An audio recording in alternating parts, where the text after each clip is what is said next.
Doop, doop, doop, doop, doop, doop, doop.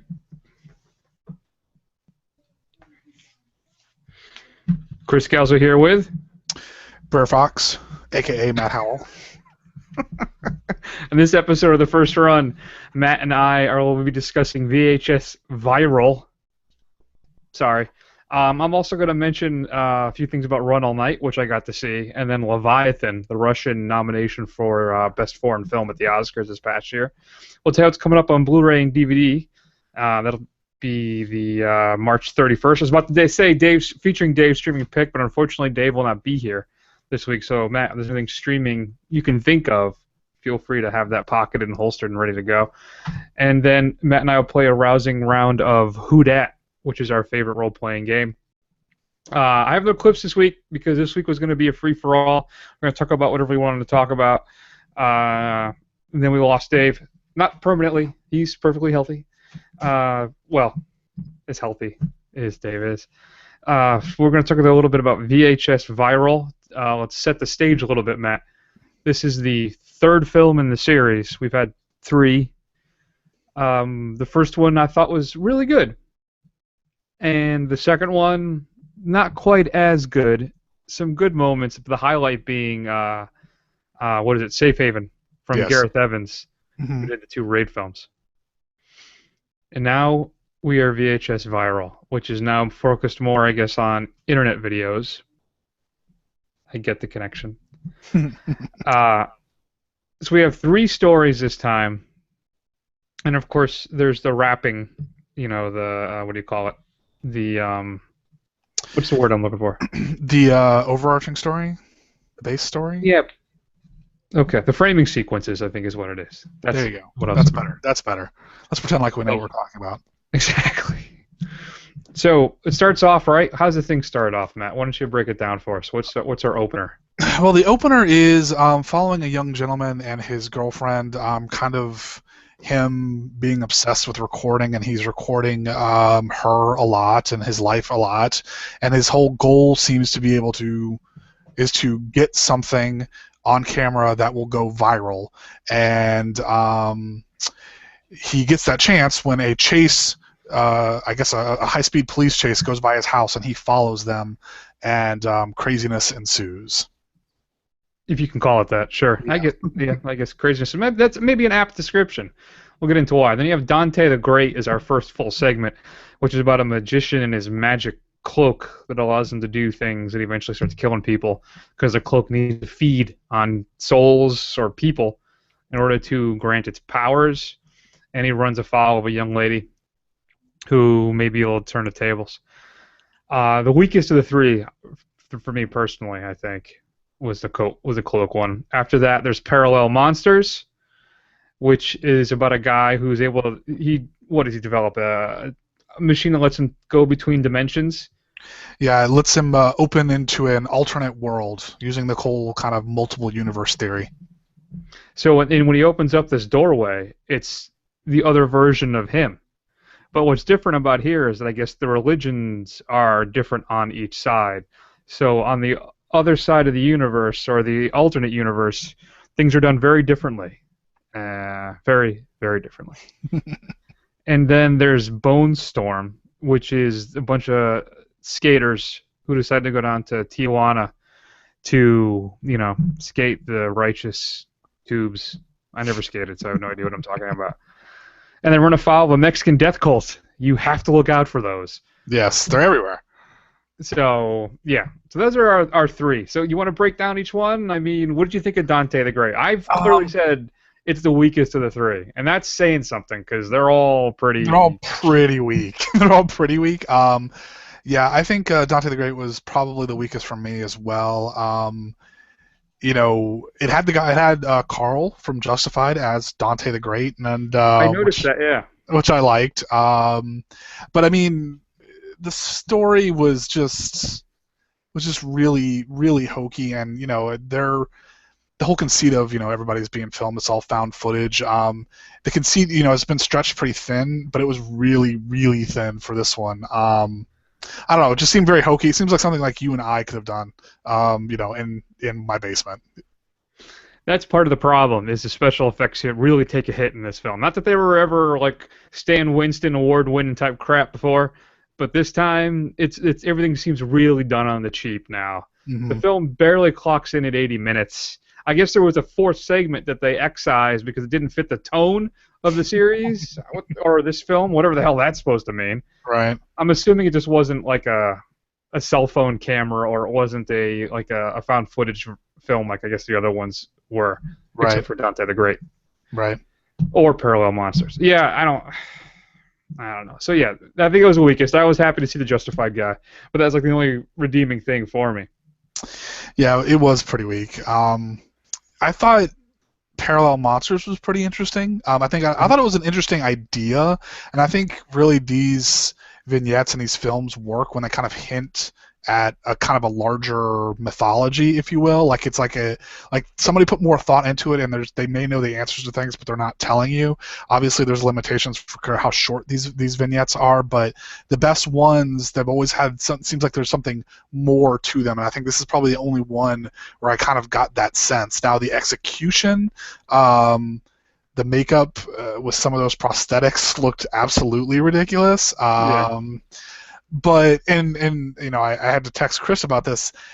We watched this on Netflix. It wasn't subtitled, so it took me about 5 minutes to figure out the subtitles are not coming on, or is this like an artistic choice? But so that was a little weird. But I mean, otherwise, I mean, I think it was probably the best one of the three. I would agree. It was the strongest entry out of all of them. I would like to have seen maybe, like you say, they don't provide all the information, which I think is fine. But I just would have liked more development or more adventures in this world. Maybe more interactions for him. Like you said, the effects for the genitalia, the cursed genitalia. I don't know how else to describe it. Were pretty weak. I looked like I was watching like Videodrome, like early '80s Cronenberg-esque type stuff. Yeah, it had a very trauma vibe to it. It did. And it was like literally like when it came out, of the fly or whatever. I mean, it was like literally, it's like, okay, there's a guy's hand and a glove. Like that's exactly what it looked like. It was pretty funny. Hmm. And then finally there was Bone Storm, which is also just. The problem with this one is that I had a really difficult time following what the hell was happening half the time with the kids that are in Mexico. Yeah. Here, let me ask you this. Did you know at the end, because I looked this up, I didn't realize it until I read it, that if there's 4 skater guys, right, that go to Mexico, and 2 of them make it out alive. Right. Well, the 2 that die actually get reincarnated as skeleton monsters at the end. Oh, okay. Okay. Yeah, I didn't even know that. Yeah, I didn't know that either. Because I thought Camera Guy, as they call him, I thought I don't know, like whatever that was, the demon comes out and like eats him and swallows his camera or something. But I thought I saw his body at the end of the short. Yeah.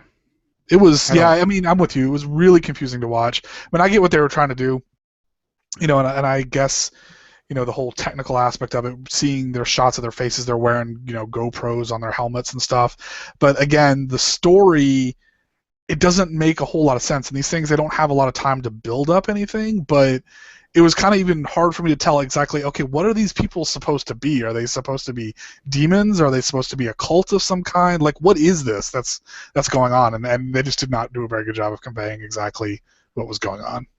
Yeah, I think I'm all set on the GoPro horror films, for at least for a little while, because that effect thing, that didn't work for me at all.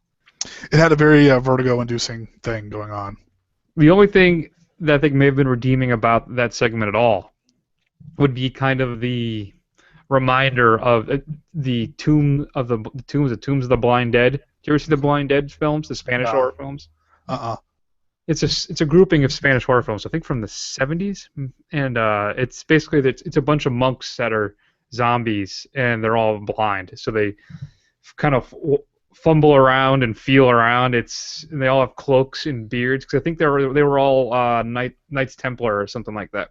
Okay. So they're pretty good, actually. At least the first couple of them are really good. So they look similar to the skeleton bad guys that were in this. So I'm assuming that was an homage to the tombs of the Blind Dead guys. If not, then I don't know what the hell the guys do. So I guess we were collectively underwhelmed by this one. Yeah, yeah. One of my friends, who works at the Arts Quest, the stuff where I do the intros and stuff every now and then. Yeah. We had a cinema committee tonight, and where we kind of discuss what's coming up in the next couple months. And we were talking about this, and he hadn't seen Viral yet, but he's seen ABCs of Death too. And he said Okay. it's actually a lot better than the first one. He liked them both, but he thought the second one was a lot better. Interesting. That is one I intend to catch. Me too, as do I. And we're gonna check out It Follows this week, so I'm very excited to see that. Me too. I don't know. They're holding a pretty high bar. I'm building up. Some expectations here. We'll see how that turns out. So, what's your recommendation for the kids at home for VHS Viral? I mean, it's on Netflix. It's on streaming. And if you're already, if you've seen the first two and you're already a member of Netflix, why not watch it? But I wouldn't even bother buying it or renting it or anything like that. Yeah, I can't. I'd say almost watch the first one again and watch Safe Haven again instead. I don't find that much redeeming out of any of this stuff. And what is it's frustrating because there's occasionally a good idea in here that basically gets spoiled, that they don't execute it well, just like you said. Mm-hmm. And I'm curious to see the one that they cut called Gorgeous Vortex. From what I understand, it's a bonus feature on the Blu-ray and the DVD. So if you want to see, I tried to Google it and try and find it today. I also tried the not quite so legal means to try and find it, and I was not able to track it down. Well, that's too bad. It's probably awesome. I'm sure it is. So, yeah, I'd have to agree with you. So if you've had a chance to see Viral, shoot us an email at feedback@thefirstrun.com. I'll mention briefly, because it'll probably be out of the theater soon, I saw Run All Night, which is the Liam Neeson, Ed Harris film. You want to talk about two badass older guys. I think they fit the bill. So I was kind of looking forward to it. It's directed by, I think I'm going to nail this, Jume Colette Serra, which I think is that a Haitian name? Might be German. Either way, it's the guy who directed Unknown, the Liam Neeson film that I did not really care for at all with Diane Kruger. So the two of them are back together, and Neeson plays a kind of washed up, drunk hitman. He's a retired hitman, and Ed Harris plays the mob boss that he used to work for. So Neeson's kind of haunted by all the people he killed, and he silences them with booze. So what happens is Neeson's son ends up running afoul of Ed Harris's son, and Harris's son gets killed, and Neeson has to protect his son. Well, I should say Neeson's the one that kills Ed Harris's son. So they're hunting both Neeson and his son down, played by who the guy that played RoboCop, and he was in The Killing, the new version. I don't know. I don't know that guy's name. I know it too, and it's Kinnaman. Yeah, Joel Kinnaman. And so that's the whole film basically. And what's frustrating of that one too is that there's kind of cool little moments and flashes of style that the film just decides not to fully embrace. If this thing could have been more pulpy, I think it would have been a lot better. It had some interesting moments, adequate performances throughout. I think the highlight of the film is when Neeson and Harris are together. There's a couple times when they're just sitting across from each other, not maybe Pacino, De Niro, Heat level, but still they're enjoyable. Except for there's a climax for the two characters in a rail yard that just doesn't really work. And then the film really trips up is that it has another hitman hunting down Neeson and his son, played by Common. That the film ends, right? And Neeson, I don't know, is it really that much of a spoiler that Neeson survives and his son survives and they knock off Ed Harris? And so Neeson goes to this cabin with his family, his son, and his son's got a wife and kid. And Harris is dead, but Common's still out there because Harris hired him to kill Neeson. Now, when your boss, the guy who's going to pay you to kill somebody, is dead, don't you just call it a day? You would think, but the commercial said he would kill him for free. That's a good point. Yeah. I forgot about that.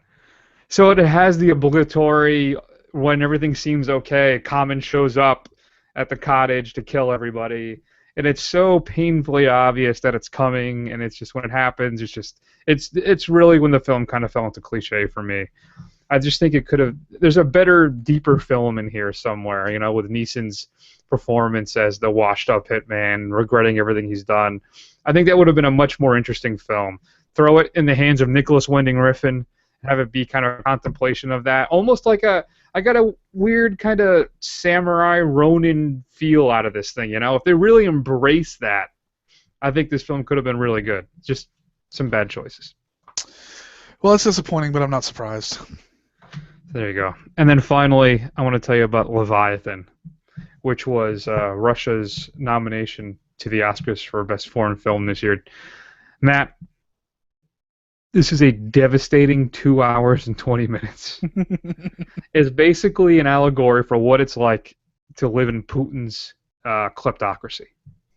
It's about a guy who built this house by himself with his own hands that's on this kind of shore bay that looks out into the sea. And the local corrupt politician wants the house. So he says he wants to build a communication center, but yeah, everybody knows he just wants to build himself a nice little vacation home here. He offers the guy a fraction of what the house is worth, and supposedly, you know, he doesn't file the paperwork on time. So he has our lead actor here, played by Oleksiy Serebryakov, hires an old buddy of his who's an attorney to kind of represent him in the town, you know, to kind of block all this from happening. So the attorney comes in and he finds all this dirt on our bad guy and basically threatens him, listen, if you don't just give us the fair market value, that's all he wants. I want the fair market value of the home and we'll go. I'm going to, you know, we'll release all this info. And of course everything goes horribly wrong from there. I mean, this guy, Matt, it's painful, it's sad. His character is Koila, and everything that happens to him, it's almost like a modern version of Job. Everything you can think of now, once he sets these gears in motion, just doing what he thinks is right, eventually being crushed by the hand of corrupt government, and it's depressing. You're rooting for him the entire time for justice to find its day, and no. It's exceptionally well acted. It's a harsh and desolate film, Matt. There's no escape at any time, too. Even these majestic landscape shots feel suffocating and claustrophobic. It's incredible. And you really get a feel for how desolate everything is there, and how I just really had an appreciation for living here in the United States too, and drinking. Holy cow! I think every other scene involved them downing vodka. The whole movie could be a drinking game. You wouldn't make it through the first 15 minutes if you tried to match them. Holy crap! But it is a fantastic film. So if you get a chance to see it, I'm sure it'll hit Netflix instant. It's Russian, so you got to read. It's over 2 hours long, and it's depressing as hell. But, you know, if you're into that kind of thing. Yeah, you know, if you want to be bummed and you're all for it, but it sounds pretty good. I thought you were actually going to talk about the Peter Weller film? Leviathan. No, not the Peter Weller film. The documentary about whales. Oh, yeah, no. No. Completely silent? No. Okay. Yeah, no. The craziest thing I think about Leviathan is that the film was even made. Part of me is shocked that they didn't shut this thing down. Right. But yeah, I don't know. If you get a chance to see it, you really should. All right. All right, Matt. Let's talk about what's coming up on Blu-ray and DVD this upcoming Tuesday on March 31st. Big one. Did you ever catch up with Interstellar?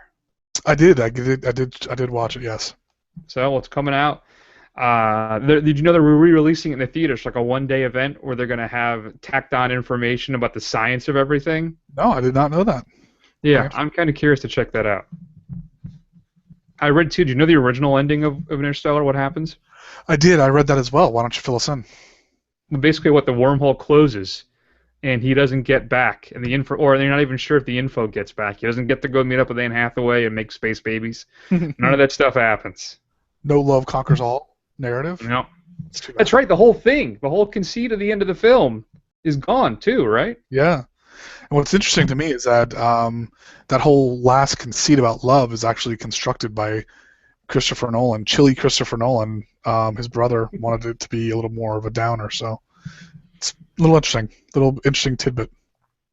Yeah, and I guess the first editions of it are actually going to include an original IMAX film cell.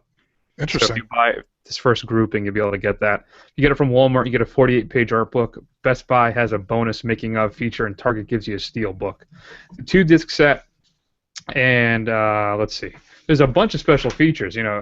Nolan doesn't always deliver with the special features. He's been painfully stingent too with the Batman films of anything of real substance.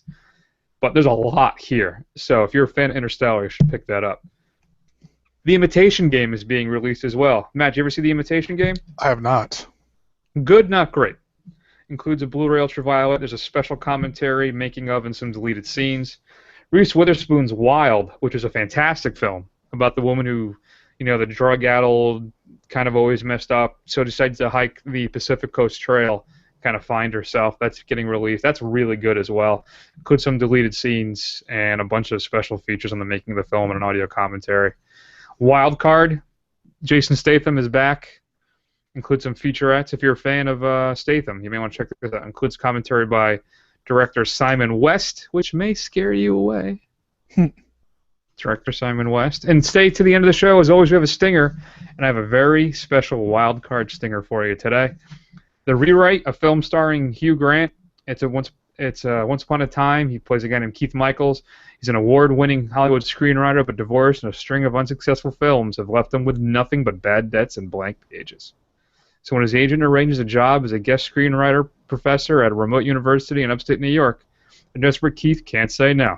Initially hoping to give minimal effort to actually teaching so he can focus on his next script, Keith unexpectedly finds himself becoming invested in his students' lives, including Holly, played by Marissa Tomei, a single mom looking to start her own new chapter. Sounds like one of those Hugh Grant romantic comedies everybody loves. Mm-hmm. I don't think everybody loved this one, did they? I don't know. I didn't even hear about it. Yeah. So there. There you go. Criterion is giving us Cries and Whispers as a new 2K digital restoration. Introduction by Ingmar Bergman from 2001. A new interview with the actor Harriet Anderson, conducted by film scholar Peter Cowie. Some other stuff. Criterion is also giving us Hoop Dreams, one of the greatest documentaries ever made, Matt, and I have never seen it. Well, there you go. Well, guess what? I've never seen it either. Well, now's your chance to pick up the Blu-ray from Criterion. Includes an all-new digital restoration, 4.0 surround DTS, 2 audio commentaries, an additional scene, some other stuff as well. Very nice. You know that they're releasing a Diamond Lux edition of Gravity? Okay. Are you big on what do you think of these re-releases? Like, what's it going to take for you to re-buy a film? Oh, man. Honestly, I have to really love it, and I really have to really be disappointed in the DVD release. I'm probably never going to buy something that I already have on Blu-ray. I mean, really, I'm only going to go from DVD to Blu-ray. I would need some really big extra special features to get me to pull the trigger. Gravity looks interesting. Now, granted, I don't have the ability to play this, but it comes with a Dolby Atmos now. There's also a musicless version of the film, so you can watch it without the score. Interesting. And then there's a couple other new featurettes. One that's 42 minutes long about the evolution of space films, just movies about space. And then there's also something about NASA as well. Interesting. I don't know if you saw on our Facebook page, but earlier this week we posted the image for the single release of the complete Batman TV show from the 60s. I like the new box a lot. I see. I was never a big fan of that show. Well, I'm not a fan of the show, but I'm saying I like the cover art. It's cool looking. It is pretty cool looking. And the first batch of them, they've included autographed posters, limited to, of course, only 1,966 copies. Interesting. Is it signed by Pure West? Mayor West? Yeah, I'm not sure who it's signed by. It didn't mention that. It's probably like Burgess Meredith before he died. That's all it is. Cesar Romero's across the board. Eartha Kitt's. Yeah, that's right. Let's see. Alice's Restaurant is getting released on Blu-ray. Without a Clue. You ever see Without a Clue? I have not. Michael Caine, Ben Kingsley, where the whole thing is that the genius behind Sherlock Holmes is Watson, and he hires an actor to be Sherlock Holmes. Interesting. I have not seen it. Alan Quatermain. I always thought it was Quartermain, but it's not. It's Quatermain. Quatermain. There's no R before the T. Oh, okay. So, in The Lost City of Gold, the blatant attempt to cash in on Indiana Jones being released on Blu-ray, and this bothers me, these next two, because I've bought a few of these individually, and I could have waited and bought these sets for half the price. So there's a Dario Argento collection, which includes Cat o' Nine Tails, Deep Red, and Inferno. And a Lucio Fulci collection that includes City of the Living Dead, House by the Cemetery, and The New York Ripper. So well, you know what? you You wouldn't have had the months or years of enjoyment that you've had. You would have just been getting them now, right? Mm-hmm. Right. That's a good point. And your straight to DVD pick of the week, I'm going to go with Outcast. This is a true straight to DVD. Sometimes I just try and find something real trashy and sleazy, but I'm really finding a straight to DVD movie this week. It's Outcast. When the heir of an imperial throne becomes a target of an assassination by his despised older brother, the young prince must flee the kingdom and seek protection. His only hope for survival is a reluctant, war-weary crusader named Jacob, who must overcome his own personal demons and rally the assistance of a mythical outlaw known as the White Ghost. Together they must fight side by side in epic battle to return the prince to his rightful place on the throne. Starring... Take a guess. Peter Weller. Nicolas Cage. Oh, very nice. And Anakin Skywalker himself, Hayden Christensen. Interesting. That sounds like a fantastic movie. We might actually have to watch that. So are you able to pull in something for us to stream, Matt? Sure. So as the resident person with young children here, I'm going to recommend How to Train Your Dragon 2. This is the sequel to How to Train Your Dragon. And it's actually a much bigger film. I was actually impressed with this. So Hiccup, who's the Viking, and Toothless, his dragon, explore the island and make a shocking discovery of someone in their past. Will the mysterious dragon rider be friend or enemy to the rest of the island? It's actually kind of an epic film as far as a children's cartoon can go, but it's got its kind of own mythology. It's got its own rules. I enjoyed it. I think it's something, if you need to watch something with the kids, you could do worse than that. Is it better than the Lego Movie? No, it's not better than the Lego Movie, but it is better than the first one. Then why the hell wasn't the Lego Movie nominated for an Academy Award? I don't know. It's just one of those great tragedies. It's like Metallica not winning Best Heavy Metal Album and Jethro Tull winning instead. Oh, God. That Lego Movie thing kills me. I do not understand that at all. It still bothers me. It obviously not does. Even nominated? How do you not nominate that film? It's brilliant. They didn't know what to do with the fact that it's Lego and not cartoons. It is. It's animated. Well, no, I'm not saying. I'm not. You don't have to argue with me, baby. I hate people. All right. So let's dovetail smoothly into our Who Dat. All right. Or we do our role-playing game, where we're going to pretend to be other people, and I'm not actually paying somebody to do this with me for a change. Very nice. It's a very different thing. So, Matt, do you want to go first, or shall I? I'll go first. All right. What do you got? Who am I? All right. So the news has come out from you are Martin Scorsese. Nice. All right. So as we talked about a couple weeks ago, you have been linked to directing the Tyson movie, the Mike Tyson biopic, and now Kenneth Branagh has come out and said that you are also linked to direct a version of Macbeth, which happens to be my favorite Shakespearean tragedy. So, Mr. Scorsese, with all these two projects and everything else that you've got going on, are you stretching yourself a little too thin? And what's the likelihood you're actually going to finish all these projects? Well, I've got a lot of time left in this world, all right? I'm clocking in at a... How old am I? Let's see how old I am. The whole thing is I'm concerned. I'm 72, for Christ's sake. And I want to be a fantastic working director. I got nothing but time, except I don't have a lot of time. So I want to... I can do whatever the hell I want. I'm Martin Scorsese. So you're going to get occasionally a Gangs of New York instead of a Goodfellas. It's still better than half the crap that's being put out there right now. So you know what? Don't worry about me. It's going to be fine. And I think... I wonder if I should just remake Throne of Blood. Nah, that might be too much. Either way. Don't worry about me. Everything's going to be fine. Very good. I'm I'm very happy that you're going to make it through. So Scalzo, are you a big fan of Macbeth? I am actually, but Yeah. mostly because of Throne of Blood. Okay, well there you go. I absolutely love that film, and I have the DVD of it, and I'm considering upgrading to the Blu-ray at the next Barnes and Noble 50% off sale. I love Well, it there so you go. much. Well, instead of it being in Japanese, it'll be in Shakespearean English, so it probably will still need subtitles. But it's interesting. Why isn't Brana just doing it? I don't know. It's a good question. Although it sounds like he's going to be Macbeth, so. Well, there you go. All right, Matt, you are Chris Carter, not the football player. I mean, the creator of the X-Files? Ah, you indeed. Yes. So break it down for me. How difficult was it to get the X-Files back on track? Because I don't know if you've heard, but they're going to do a 6-episode run on Fox. And then, second question, follow-up. Will there be a Millennium 6-episode series after that?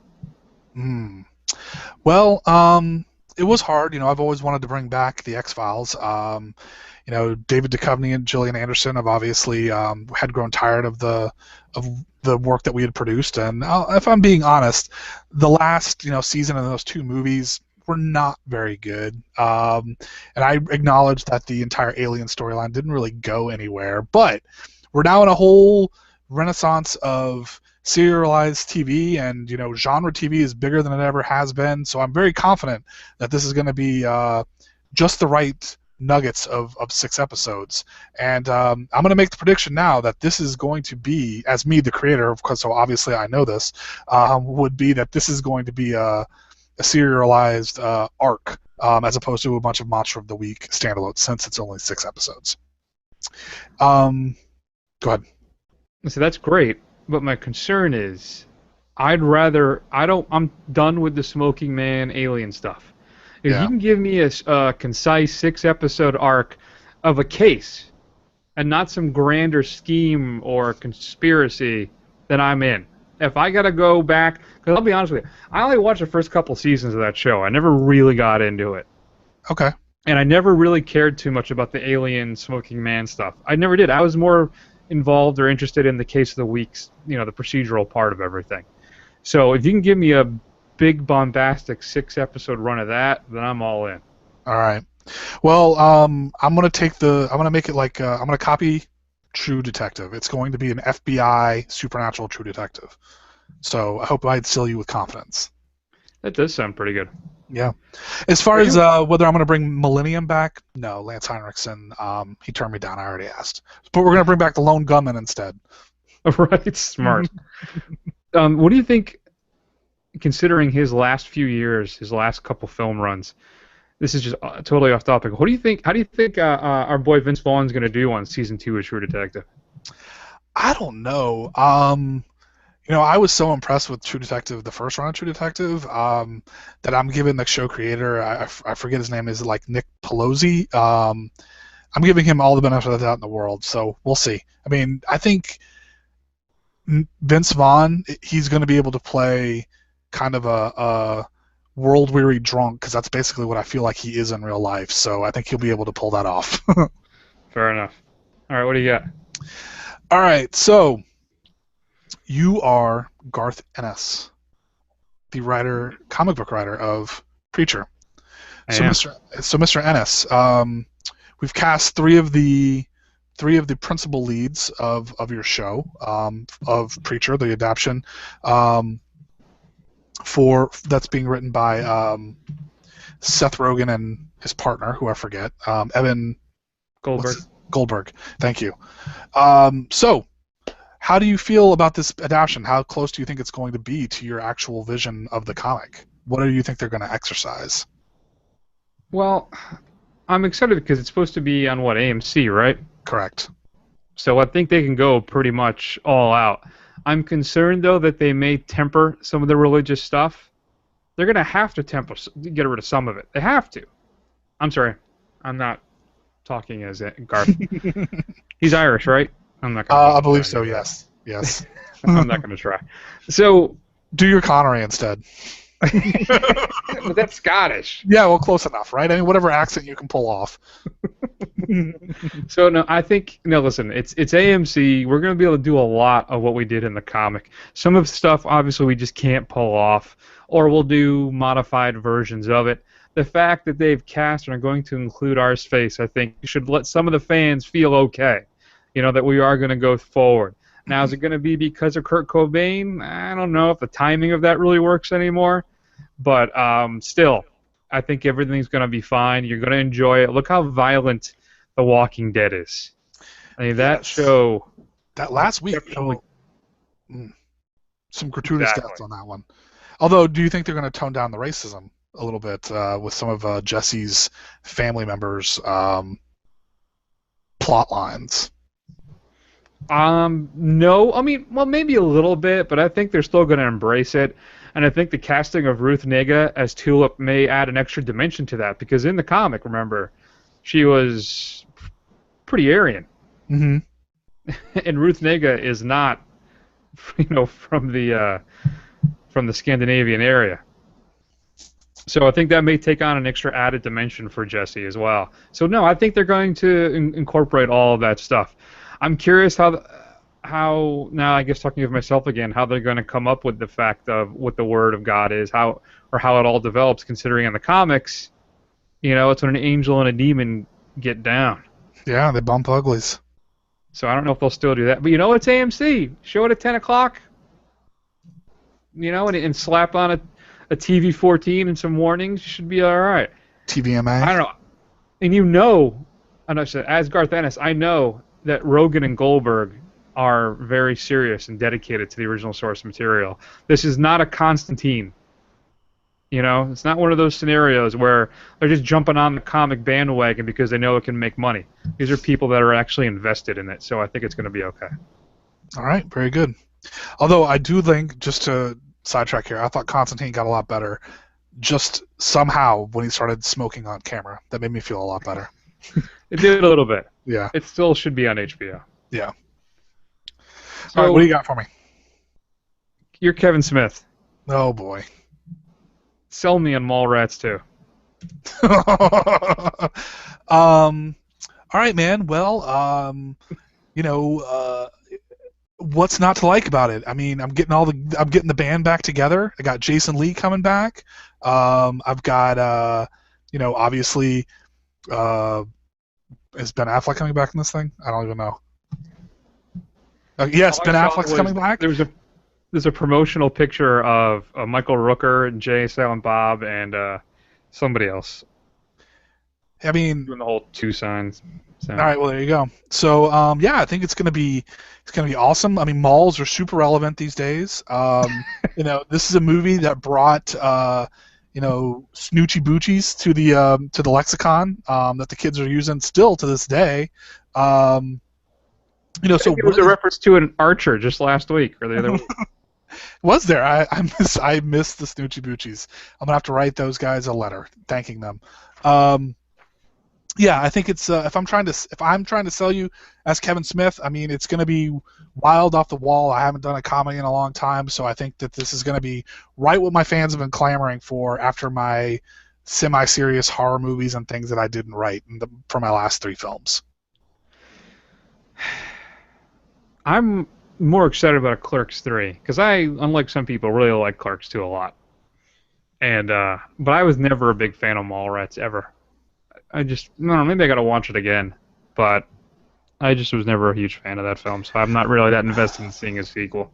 Yeah, that one, talking as myself, Mallrats always struck me as the big budget, more of a straight kind of farcical, buffoonish comedy. Because he got all this money, it was something that he had to tried to make a little bit more, I'll say, quote unquote, mainstream to try and kind of win over the masses. And it was one of those movies I was disappointed with, and I can watch it now and just kind of appreciate some of the gags in it, but it's definitely not one of my favorites.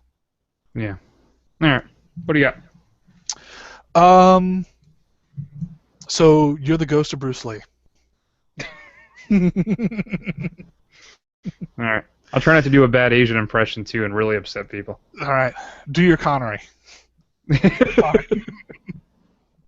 So That's the Chicago way. it's like a finger pointing at the moon. Okay.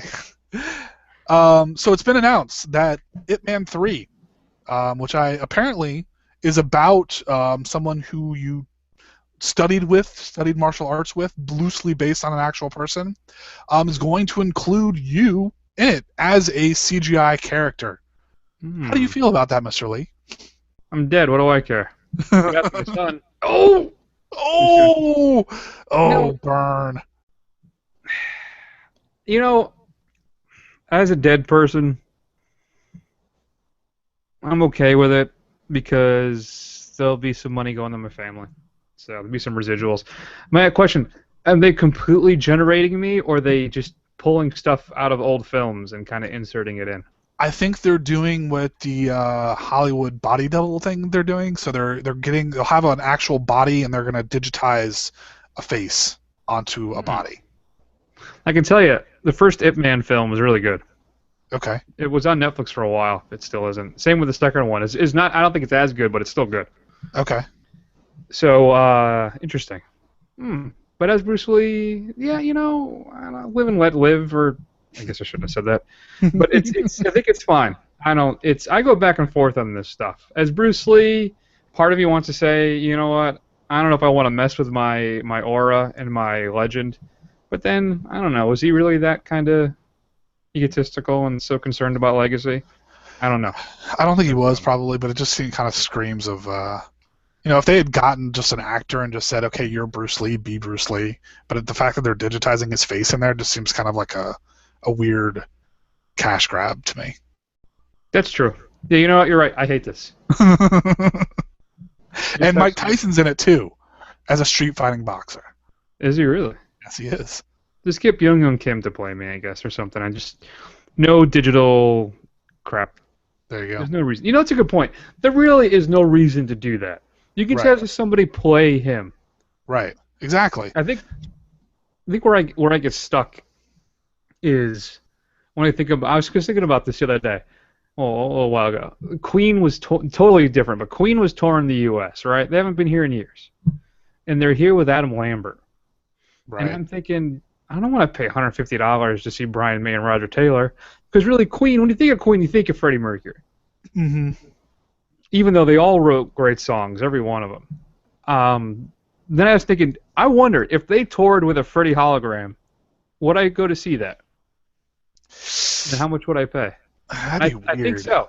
And I think I'd pay like $50 to see that. Yeah, that's true. So would you see, I know he's not dead, but Journey with a Steve Perry hologram instead of the guy they got going on now? If I like Journey, probably, maybe. I don't really care about Journey. No. No, no, I don't like Journey. You know the thing that really ticks me off? Foreigner, one of my all-time favorite groups. Now, I understand they're crap, but they're still one of my all-time favorites.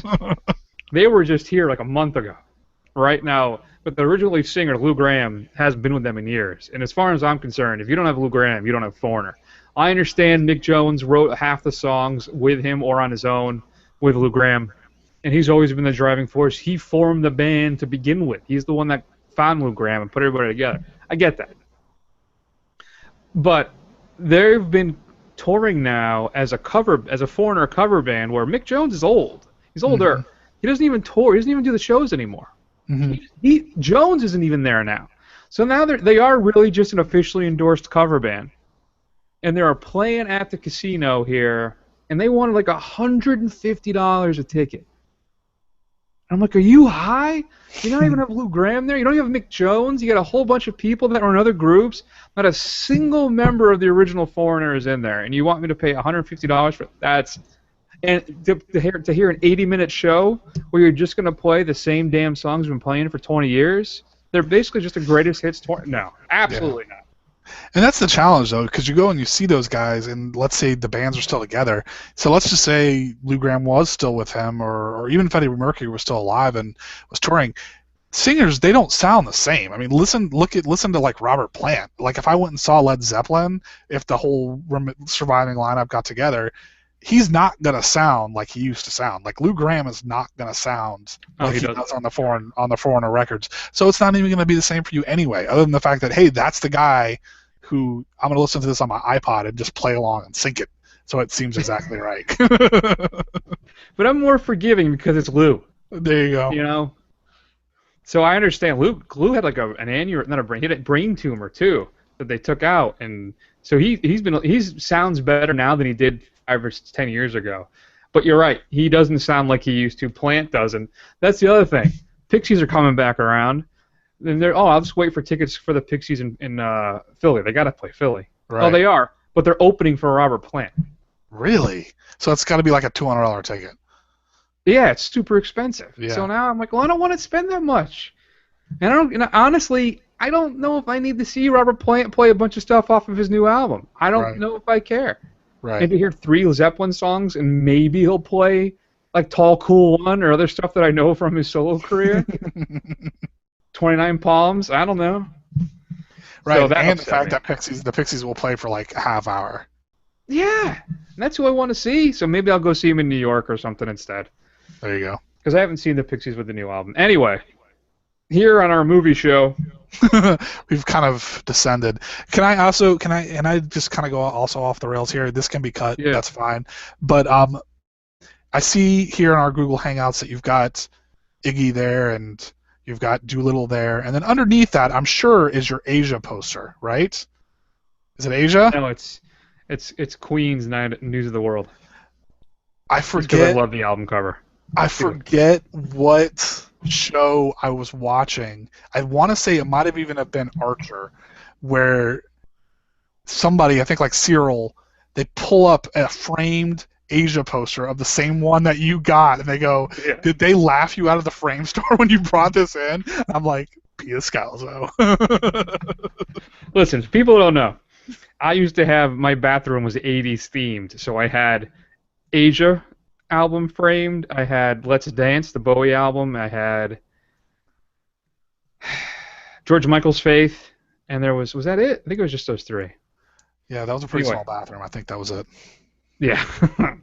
So that's true. And if you look, too, at the top, it's my favorite album of all time. Here you go. There you go. David Bowie's Low. Anyway. Yeah, no Asia. So I still have it. Yes. All right. Is it my turn or your turn? It's your turn. That's right, because you asked me about being Bruce Lee. Yeah. And I really okay. Your director Daniel Espinosa, Matt. Okay. Who did Safe House, the Ryan Reynolds Denzel film, and the upcoming Child 44, which I'm very excited to see.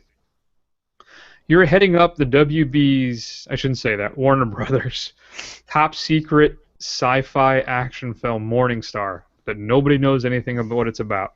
Okay. So Espinosa, what's it about? And as a true fan, can you refresh my memory on what it is I did before? You did Safe House with Denzel and Ryan Reynolds. Okay. And the movie come up called Child 44 with Ed Hardy. Ed Hardy. Okay. So I'm basically asking you to make up whatever this sci-fi action film's about. That's what I'm asking. What is this sci-fi action film about? Okay. Morning Star. Now, do we have any clues? Now I know this, but I want to see if you know it. Do we have any clues that this is to a licensed property of any kind? No. No. Okay. All right. So, Morning Star. It is about. It's about Lucifer, Morningstar. It's actually a big screen adaptation of the Lucifer comic, which I know they're making a series out of, but we're gonna beat him to the punch. And, but it's it's a sci-fi action film. Well, yeah, I understand that, but so instead of being kind of like an existential thing about the devil and the nature of religion, it's going to be he's gonna be half robot. He's gonna have robot wings. He's gonna be like Archangel, and then he's gonna fly to the Morning Star. He's gonna fly. The North Star. An alien civilization that is threatening the Earth because the Earth belongs to me because I'm the devil. Boom, Morning Star. So conveniently, you cut out on us there. Oh, I did. So you want to pick up where you said you're gonna fly? So I'm gonna fly to the Morning Star, the actual North Star, whichever what that is. I mean, Rigel or Andromeda, whatever. You ask some science guy; he'll know what it is, and he can. I'll fly up there, and I'm gonna. To do what? Well, the devil, he's gonna destroy. Use his devil powers to destroy an alien civilization that's threatening the Earth because the Earth belongs to me. But because I'm away from my source of power, I'm a little bit weak. So there's a lot of fighting going on. It's not super easy. Morning That Star. makes sense. All right, I'll accept that. Good, very good. That was a tough one, Chris. What are you doing to me here, Chief? Well, that's what I had. Do you have anything else? Yeah, I have one more. Okay, you Okay. ready? Mm-hmm. You're Dave Cunningham. Mm-hmm. So the Broken Lizard has been promising Super Troopers 2 for a really long time. 20th Century Fox has said, we'll distribute it if you can prove fan interest. So they've opened up an Indiegogo, and if they can raise $2 million, Super Troopers 2 will be released. So Dave, are you going to go support this film? Sure, why not? What else do I have to do with my life and my finances? How much do they need? $2 million? Hold on, Yeah, let me get a check. $2 Actually, I just do it on PayPal. Yeah, no, definitely. I love Super Troopers. Now, my other co-host, Chris Galzo, has never seen Super Troopers, so he can't really comment on it.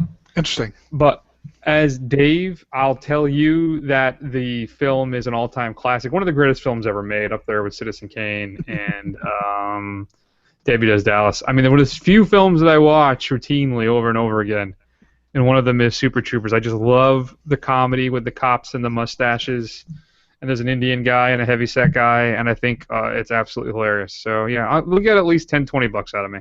There you go. And it's also got the original Black Canary, whatever her name was. She's also in that film. Just a little bit of trivia for you. Thanks for that. I'm gonna write that down.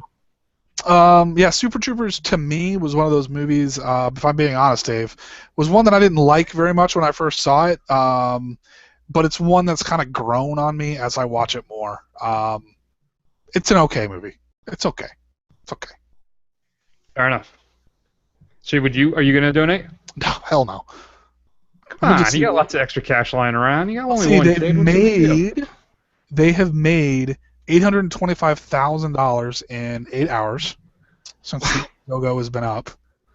I'm pretty sure they're gonna get that $2 million. So for $10, you will get so much behind-the-scenes access that you'll know more about us than our doctors do.